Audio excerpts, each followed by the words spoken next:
Ice is an incredibly popular tool the fitness and recovery community use. From a local ice to the polar plunge, to an ice bath, to a cold shower, it seems like our social media feed is just bombarded with people doing ice challenges. However, let's talk about why that might not be the best practice after all.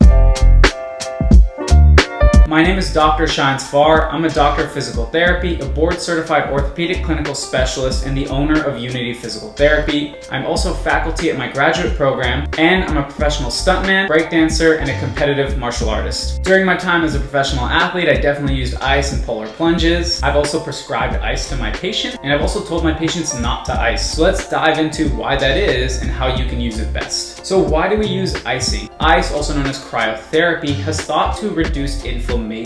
Inflammation typically occurs after an injury, heavy training session, or just a byproduct of life. And now today, inflammation is very notorious for some of these chronic illnesses that many of us face. So the idea is that if we use ice, we'll get some less blood flow to an injured area or to muscles that are really sore, and that blood flow won't get as much inflammation in there so that we can recover faster and hit our next training session quicker. A summary of 22 articles found that ice has almost no effect on hastening your recovery. I think this is because we need to challenge the narrative that we have about inflammation. Inflammation is a collection of white blood cells, chemicals, and other things released from your body that accumulate in a certain area to deal with tissue trauma, allergy, even some chemical irritation. However, in today's context, we're going to generally talk about tissue injury from like an ankle sprain or even a hard workout. Inflammation is essentially a signal that's telling your body, hey, something happened, let's go take care of it. That collection of cells, fluids, creates what we call like the 5 cardinal signs of inflammation: redness, heat, swelling, pain, and loss of function. Now, although these are annoying and irritating, and you could see it would be difficult to train with it after, in the scheme of healing and recovering from our body, that might not be a bad thing. Redness and heat are sort of a sign of temporary increased blood flow to the area. One interesting thing about healing is generally what gets more blood flow will heal faster. This is what's called vascularity in the literature. The more vascular something is, the more blood it gets,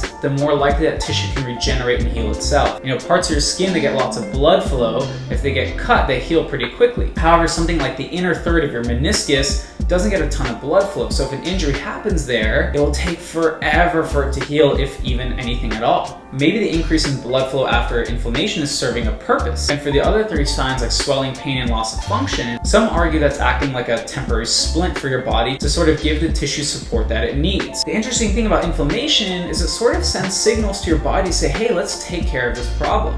I like to think of it as if there's a pothole in the street, that pothole represents maybe an ankle sprain or even just too much workout on the muscle. Inflammation is the city coming and putting some orange cones around it, maybe even some spray paint, and even a gross sign that says, hey, pothole, watch out, so that more cars don't drive over it. Although now it sort of has made the inconvenience of the pothole even bigger, it A, tells people to watch out for it, and B, gets the attention of the people to fix that pothole. Ice is sort of like someone coming around and kicking those signs away and be like, no, that's fine. I don't want the road to get blocked even more. But if that road doesn't get blocked, then we're not going to take care of this problem. So why does inflammation get this bad rap? Well, obviously it's annoying and irritating. As I mentioned before, it's now associated with maybe some illnesses that we face, but that is more about chronic inflammation from a bad lifestyle, poor diet, lack of exercise. Those things that chronically inflame the system over long periods of time is not good. But I don't think we can put an ice pack on that lifestyle.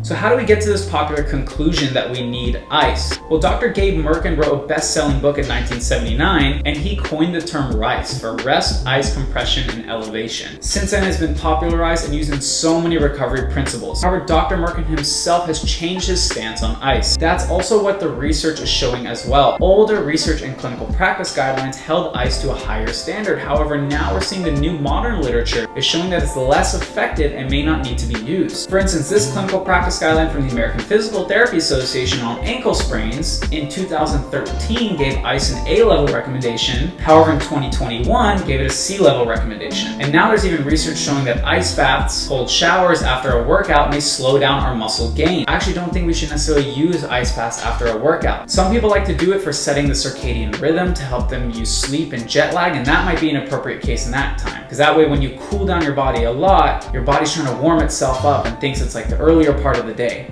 That is a different protocol, and those pros might outweigh the cons. However, for somebody who just did a hard workout and wants to jump in the ice right after, I don't necessarily recommend that because the research is showing it might diminish their gains. Probably because the inflammation is a signal to our body that we need to adapt to the stress we just put on. And if we have that ice, we're telling our body it's not a big deal. So what's my stance? First off, there's never a one-size-fits-all model because everyone's body, goals, and context is different. As always, my recommendation if you're getting injured is to get monitored by a professional. However, if I evaluate a patient, I might challenge their notion of ice. For instance, if they sprain their ankle and they're swollen, I might like that swelling because it acts like a cast, gets blood flow to that area. And instead for getting that inflammation out, we might use things like elevation or even muscle contraction because that will act like a pump to sort of get the blood flow out of that area. But it's not preventing blood flow from getting in. That way we're still getting new nutrients, but we're also letting the old stuff get away. However, many of my clients are athletes, and unfortunately they get injured right before a big game or training session that's really important. If after the evaluation we say, hey, we feel like it's still safe to compete or perform, however this inflammation might get in the way of their athletic performance, it's a judgment call to both of us, but we might actually choose to use ice to sort of calm down that inflammation for the short term,